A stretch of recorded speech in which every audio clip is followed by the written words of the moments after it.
Howdy, all Muglax Lives. I think it's time to play a little 7 Days to Die. So I am just taking a quick glance through what I can build, since I unlocked another level of engineering. I was just seeing if there was anything super useful that I had unlocked. I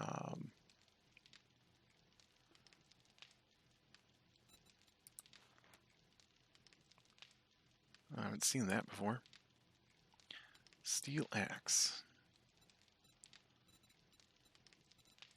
Used to be called the fire axe, right? Apparently it's got a new name. Is it more of a weapon? I don't know. I can't make steel, so still haven't unlocked that crucible. Need more points, I guess. I can build the gyrocopter. Provided I had the steel, I'm sure, that goes into it. Oh, but I can't do the chassis and the accessories, so doesn't help me.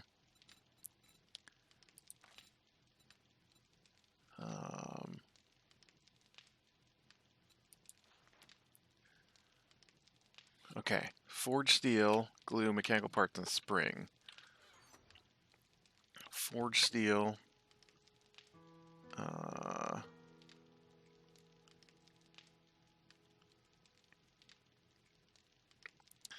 Mechanical parts. Uh-oh. I'm not seeing a lot of glue in here. Can I make glue down here? Glue. What do I need? Murky water. Oh, and super corn will make it too. I guess that makes sense. Murky water. Uh-oh. Okay. Apparently, I need to go get more murky water.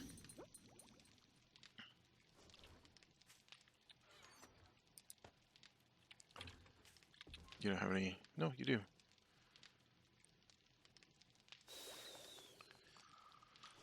I didn't look. How much glue do I need for this thing? 5 glue. So I need... You're really slow at making glue. Wow. Come on. One more glue. Is there a diamond mod? Didn't I get diamond pickaxe as well? Bunker Buster is a nice mod. I already have that on. I don't need to make another Bunker Buster. What happened to my diamond thing?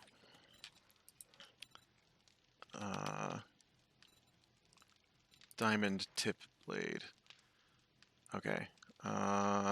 5, 5, 5, and 3 diamonds. That's a durability thing though, right? I don't actually need that at the moment. What I need is a better pickaxe. Oh, can I build a better pickaxe?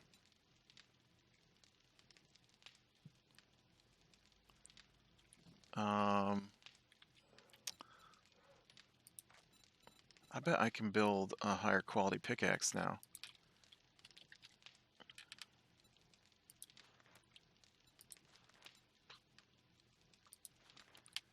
I just need leather, duct tape, and 30 forged iron.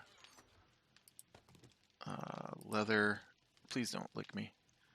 The dog is sitting at my feet, panting heavily. Duct tape. Gross, I think he slobbered on me.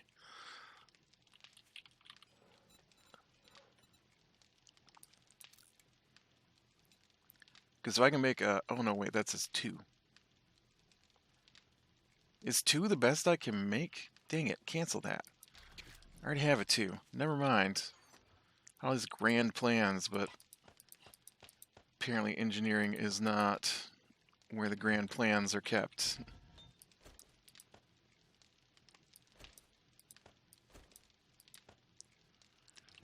Alright, well, let's take a ride out then to see if we can't find some more supplies. Forever trapped, needing more supplies.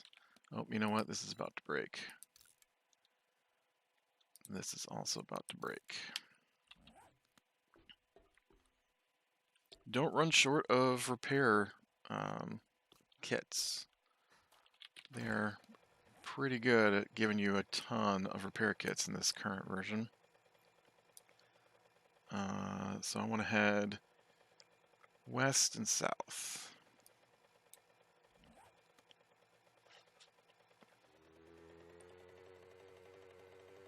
Yeah, I don't really get, like,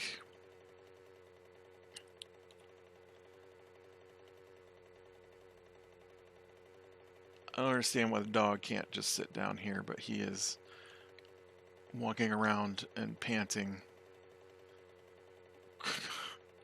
It's not hot in here. Because I'm the only one home. And before I went upstairs and got him out of his kennel, he barked for probably an hour straight. Because they left. And so now he is searching for the other people who live here. Maybe he thinks they'll be nicer to him.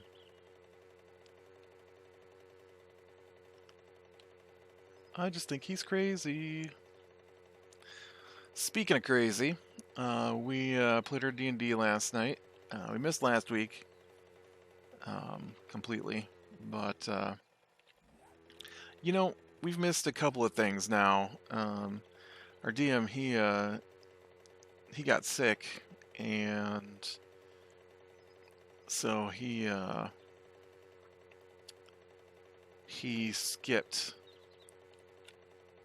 the previous week. Like, we all showed up to play, and then I was gonna run it because he said he couldn't handle it, and then he just said he wasn't gonna show up.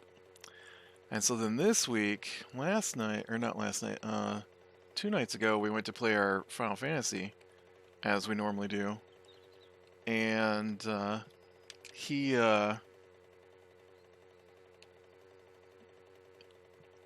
he was on when I logged on, and then he physically disconnected himself from chat.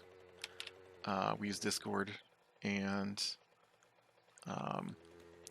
so he disconnected himself from that. Like, I saw him, he was on, I logged in, I started to log into the game.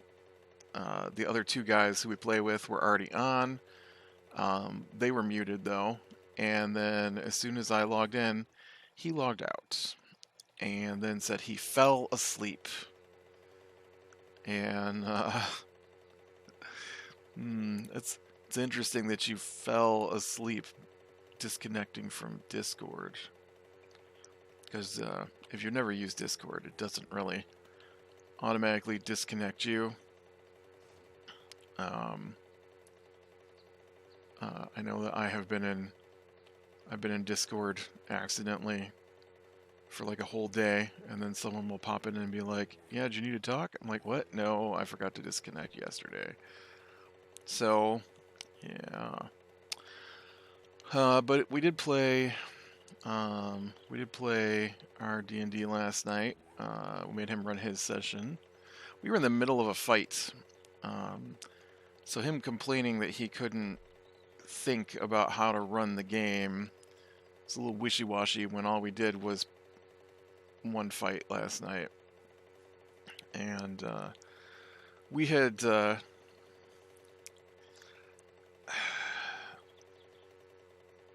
you know, it's a weird situation. I feel like his idea of how D&D works and my idea of how D&D works are very, very different things. And so he definitely doesn't like to have us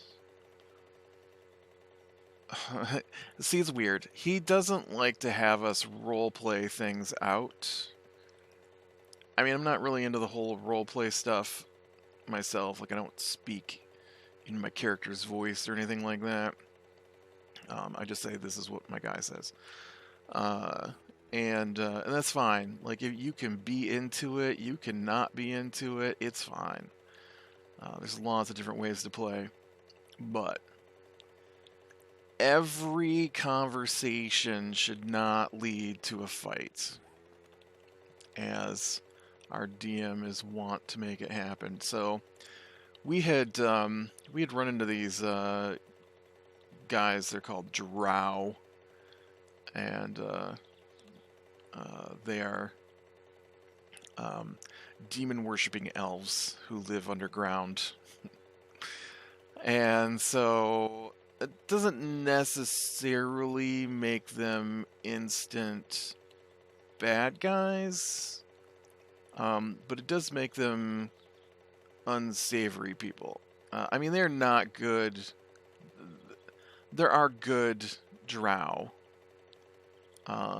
There are probably more evil drow than necessarily good drow, but some of that is the demon's fault.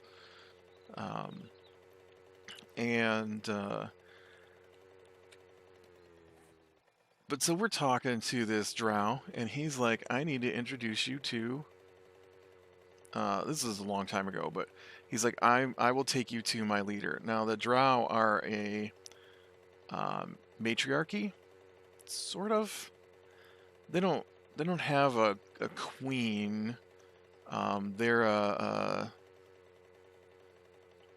theocracy that's led by priestesses, and so each priestess basically runs her own. I forgot. I need to kill things for XP. Runs her own house, kind of thing, and then the houses might have like a council or something, and then there's usually a high priestess for a particular city. And but the demon Loth, she runs. Well, she doesn't run. She controls everything. The high priestesses run everything, and so it's and they're not nice. They're very into slave labor and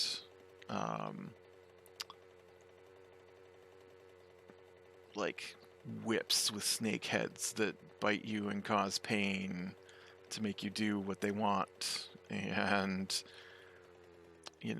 selling your souls, and raids on villages on the surface, and sacrificing children, probably, that kind of stuff. But outside of that, they're more of a trying to get who can get the most power, right? And so anyways, they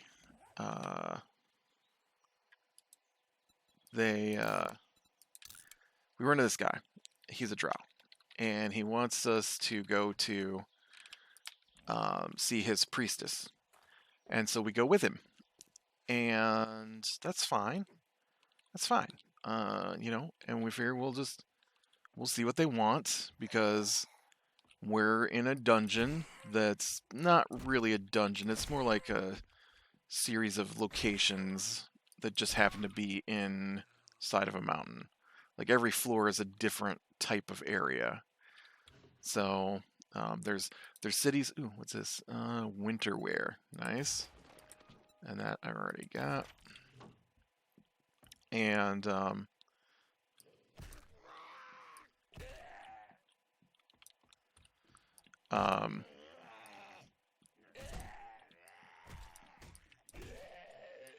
so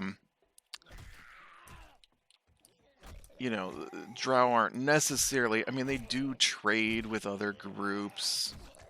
They trade between themselves. I expect them to be distrustful. I expect them to be trying to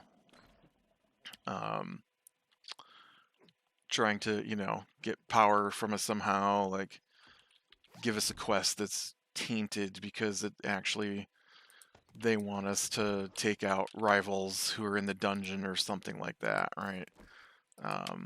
But no, no. We were brought in, we were demanded to drop all our weapons, and then we were going to be sacrificed. There was no discussion.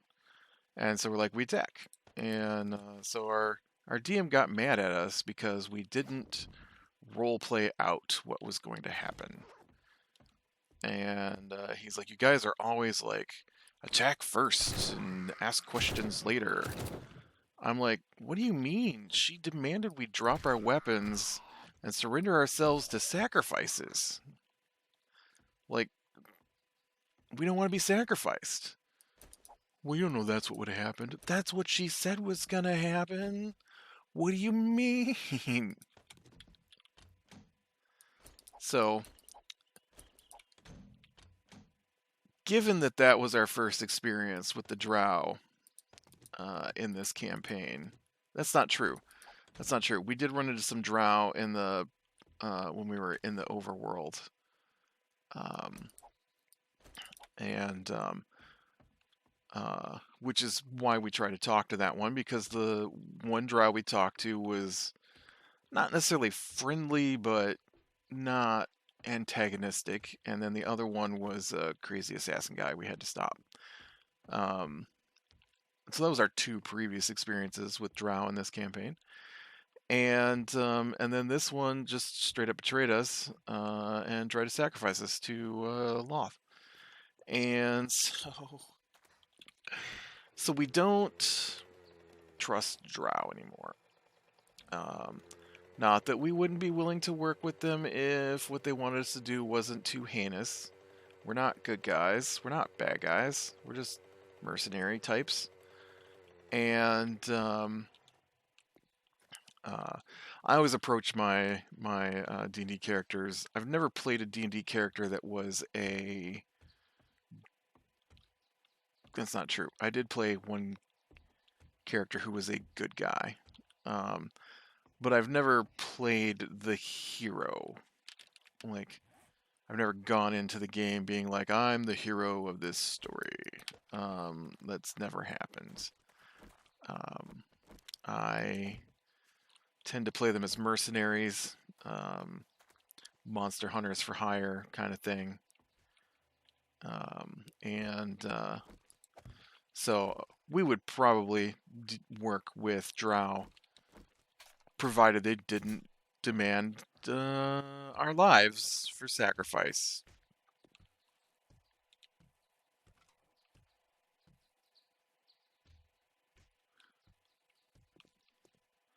I either hear footsteps or punching.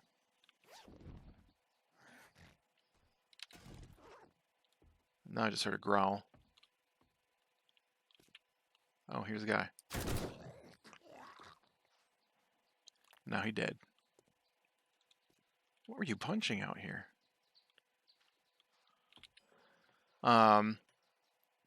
So we come upon this large group of... Nope, you know what? That's not true. We come upon a small group of drow because while we all have dark vision, we do not have extended dark vision. That was loud. I thought it was something roaring at me. And so we attack because we can't see what's going on. The thing is that the people we attacked, we killed without warning. Like, they didn't get a chance to cry out or anything. They were just dead. And where they were at was not in a clearly visible area. And, but our DM doesn't understand line of sight or sight distance or any way, any shape how that is played out in a game, as far as I can tell. Maybe now that I'm running games, it'll help. I don't know how much D&D he has played that wasn't in games that I have played in. I'm not saying I am a master D&D or, DM. I'm not saying that. I'm just saying that I'd like to think that I might be a little better. Maybe. I've been told I am. So I'm taking those people at their word. Um, so, everything in the entire room immediately sprang into action when we killed the 2 scouts near the door that were farther than 120 feet away from the people that reacted. So that was the thing, is that we killed the guys who were farthest away from everything else. And they were not within 120 feet. And so, but he doesn't do that for bad guys. Bad guys can just see everything because, well, just because he does not acknowledge sight distances or line of sight or anything like that unless it's going to stop something that we're doing. And so, remember, hence the question that he often asks, how far can you shoot your bow? We're in a dungeon, man. It shoots 650 feet. 650 feet. Bigger than your map. That's how far he can shoot the bow.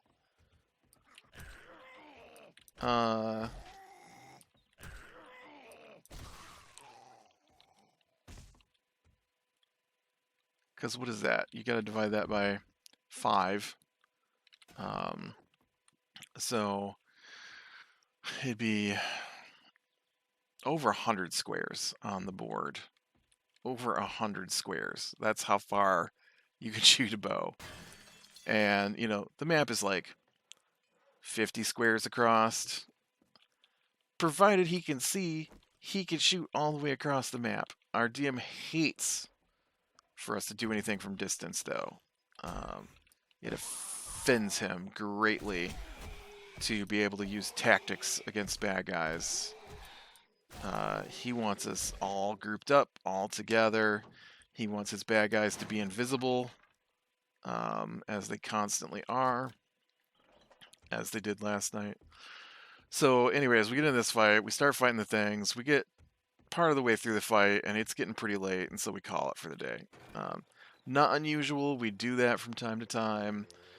We just play so that we're at the top of the initiative list, which is the order you take your turns in. And then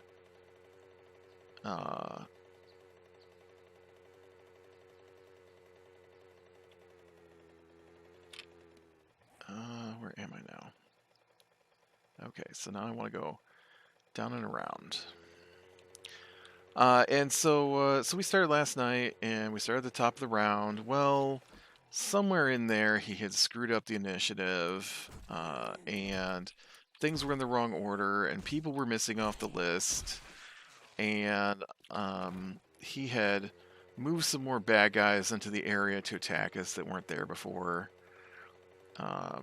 And I started the night off with this question. We see this guy on the map that says Crystal Golem, and I'm like, so I can see this Crystal Golem guy, and it looks like he's given off 60 feet of light. Is he lit up? Like, can we see him coming even though he's farther than 60 feet from where we're at? Obviously, if it's lit up, we can see it. And so he's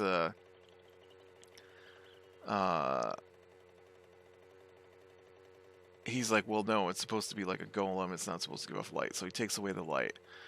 And he's like, so now you know what's over there, but you don't know where it's at. And so then we continue playing. And it's a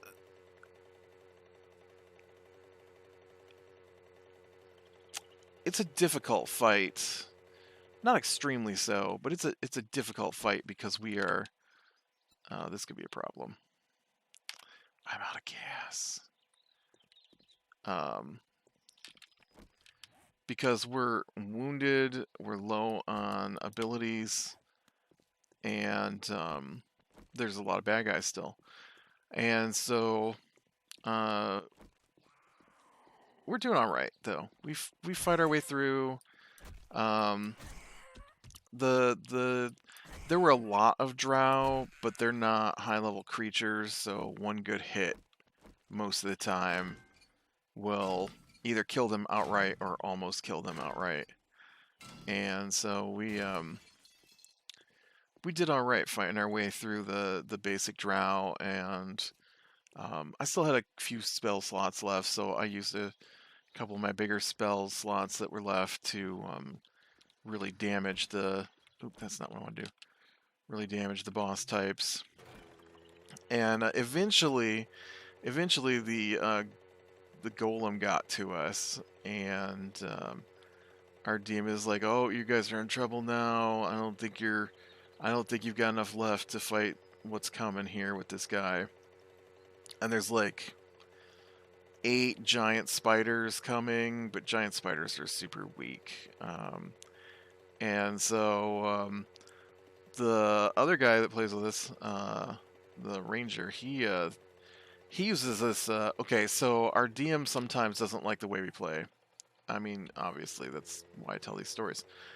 He doesn't like the way we play, and so when I asked my nephew if he wanted to play with us, I asked the group first, and then I asked my nephew if he wanted to play, and so then the DM said he would give up his character,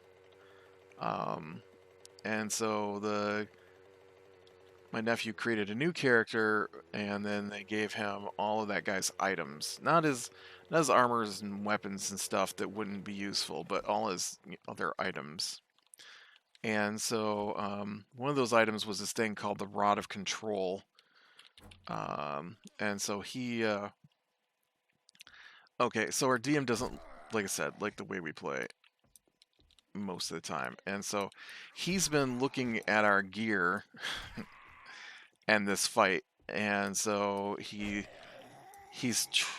don't know. I don't know what his plan is, but he brings up the fact that we had gotten an item a long time ago that we've never used that can cast daylight, and so daylight makes the bad guys weaker. And you know, we still never used it. And daylight makes drow weaker because they have a sunlight sensitivity because they're underground creatures.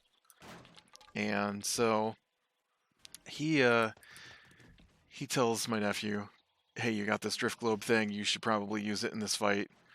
Um, you guys are in trouble." And the drift globe will make the drow weaker. Well, we never did. We just slaughtered the drow. That's what we do. And that's our joke. We kill things. That's what we do. And so he didn't use that. Instead, what he used was this rod of control that we had picked up. We probably wouldn't have even taken the rod of control, but it is a rod of control, and so that appealed to our DM greatly, that his character would have something called the Rod of Control that would allow him to control other creatures. And so, but my nephew was looking through the junk and used that, and I don't have the description for it, so I can only go off of what the DM wrote down. It seemed overtly powerful. So I'm not sure how accurate the description the DM wrote down is, because he tends to forget the limits on things or the negative effects of things when they're his things. And so the fact that this thing was a 120-foot wave of charm was insane to me. And so The golem was immune, which is the whole point of bringing out the rod of control, my nephew said, but everything else wasn't. And so most of the other things on the map that were near us within 120 feet of my nephew um, became charmed. And so we discussed what that means. Charmed means that they will try to do what you asked, but they won't do things that they wouldn't otherwise do. So, for example, what we decided was drow will stab each other in the back for power. Uh, uh, However, they won't attack spiders. And so they didn't attack spiders, but they did attack each other a little bit. Um, and oh,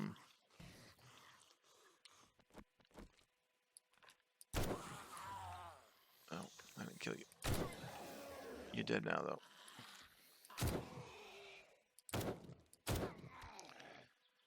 And so, honestly, it was pointless.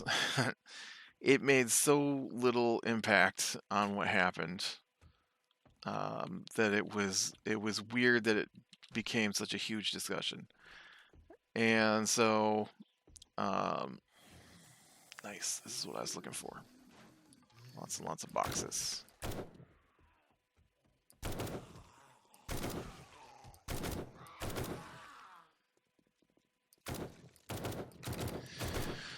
Oh, I wish it was a better aim. I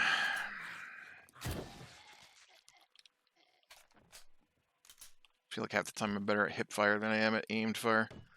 Anyways, so um,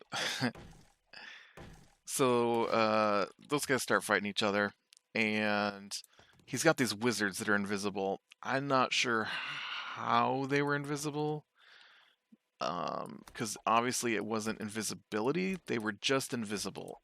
Greater invisibility, maybe, because they were attacking us from being invisible, which meant that we had no idea basically where they were at unless we did a special search. Ooh, is that steel? That is steel. Nice. I mean, it'd been nicer if that was a crucible, but hey, at least there was steel in that output. Please give me a crucible. Dang it. I already have a level 3 axe. Oh, you know what, though? I could have got parts from that.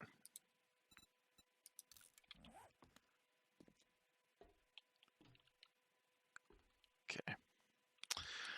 So anyways, the golem finally makes it over to us, right? And he moves it over and attacks our rogue. And so I had put my fighter near the rogue, and I had held my attack action, so that if something got near, I could attack it, because I couldn't reach anything. And so he didn't move close enough for me to do that. But he did attack our rogue, and then it was my fighter's turn next. And so after he tried to attack the rogue and missed, actually I think he did hit the rogue once, and it was a ton of damage. Like we barely have 100 hit points, and I'm pretty sure he did like 30 points of damage. I don't know how I got in this place. 30 points of damage to our rogue. So it's a serious bad guy. And so I got over there, and I attack with my fighter. Now I've got this. He's a Battlemaster fighter. Still not a fan, but he does do this thing where I can do what's called a trip attack, where I do extra damage to my attack, and it has a possibility of knocking the creature down. So I use the trip attack on the golem, and it succeeded, which means that every attack I do after that because it's on the ground with a melee weapon, has advantage, which means I get to roll twice and take the higher of the two numbers, which is great because I'm using a weapon. I'm using a weapon and a style of attack that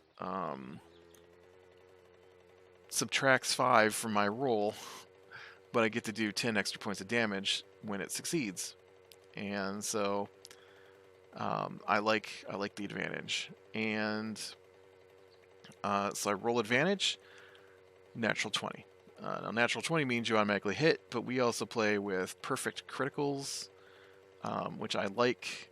Our DM is not happy with them, but he agreed to try it, and he hasn't changed it back yet.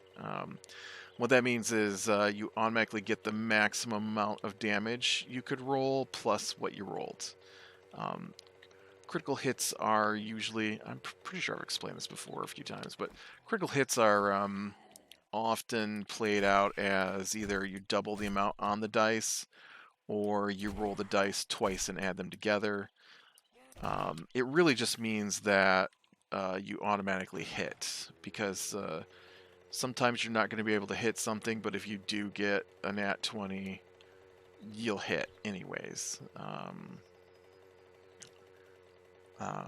And so, it'd be like attacking a tank with a butter knife, right? You're not going to do damage to a tank with a butter knife, probably. But maybe you just luckily get the butter knife through a gap that hits a hose that's important, that's weak enough that you get the butter knife in there and mess up that hose, and now part of the tank is damaged, right? That's what a nat 20 is. And so, but most people play that you get extra damage as well, because it makes sense. And so that's how we play, is with perfect criticals. I like them. I like them a lot. If you play the other ways, and there's nothing wrong with playing the other ways. I play the other ways sometimes, but if you play the other ways, often what seems to happen for some reason is you roll your nat 20, and then when you roll your damage dice, you get ones. And so you double ones. So whew, I got this big hit, and it doubled to 2. Woo. All right. I'm more interested, I think, in down here. And so, nat 20, I do big damage. That's what my guy does. If he hits, which isn't as often as he could, but when he hits big. Usually in the mid 30s damage wise every time, because of I mean, he's got +5 for his strength to damage. He's got he's got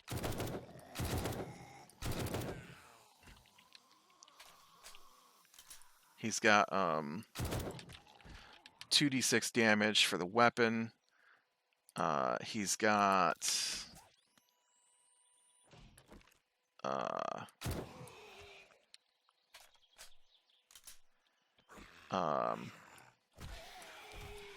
2d6 fire damage for the weapon because of the type of weapon it is, and apparently I've been here before. And then he gets the +10 for being a great weapon master, which is the -5 gives me the +10. And then on top of that, he also does brutal critical, which is an extra damage roll. So when I crit, I do big damage, and so I'm like, yes. And it's strangely, I seem to get a critical when we fight a big boss. It's weird, but often when there's a big boss, I'll get a crit. And it'll definitely change the outcome of a lot of fights. Because suddenly that big bad creature is not just me. I'm not the only one that does it. Um, the one of the other guys that plays, he also often gets crits in the most important moments. Rest of the time, I can't hit nothing, but you know, I guess at least it happens when we're fighting something dangerous. And so I do the crit. And I'm like, yes, this is awesome. Now I get 3 attacks automatically because of the level we are. So I roll my first attack, crit. I roll my second attack, miss. I roll my third attack, crit. And then because I killed something, or no, because I got a crit, I get to roll a fourth attack. Fourth attack, killed it. And so it hit our rogue one time and then died. And that was the end of the boss for the fight. So we were trying to debate whether or not we were going to push into the next room. I had cast Greater Invisibility on my Bard because he was taking some big hits, and I had moved him over to attack a whole group of people, and so I didn't want them to see him coming, and so I threw out the Greater Invisibility, which I'd never used before. That was a new thing for me. But it worked out pretty cool. I might have to use it again. Because it makes your guy invisible, but he also can do things while he's invisible. And so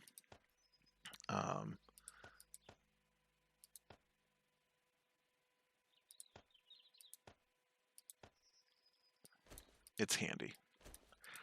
So we used that to scout the next room. The next room had a bunch of stuff. And then while we were trying to decide what we wanted to do, our DM is just like, yeah, you guys are going to go back to the town. I've got some things I want to do in the town. And so we'll just say you rescued these guys and we took them into town. And we're like, okay, I guess that's what we do then. But yeah, so it was an alright night. We almost made level. I can't wait to make level. I already know what I'm doing as soon as I hit my next level. He keeps making the guys invisible that we fight. I mean, I did it to him too last night, but I normally just go with straight out attacks. But this fight had been going on a long time, and I'd already drank both of my potions that were strong for health, and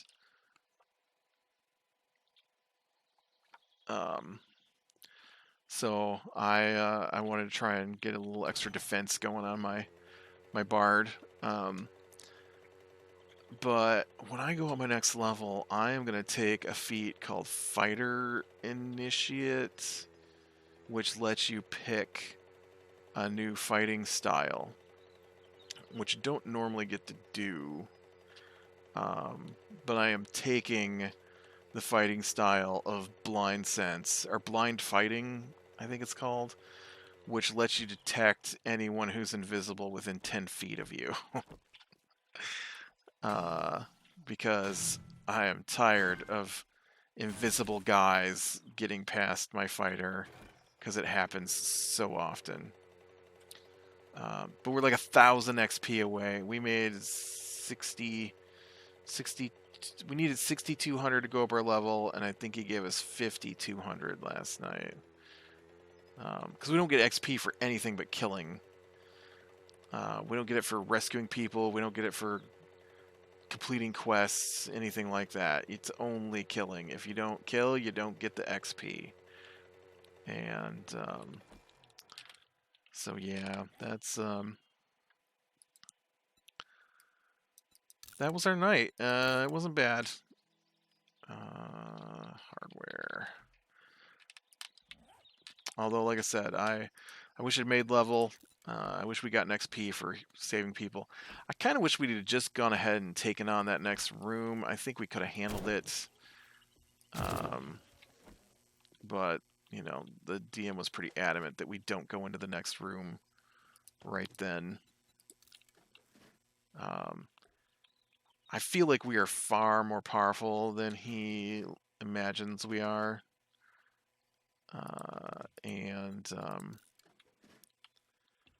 I still had quite a few spell slots, lower level spell slots, but spell slots left. So, anyways, with that, I'm going to call it a day. So, be better than the small things, lean in the light, and I will talk to you later.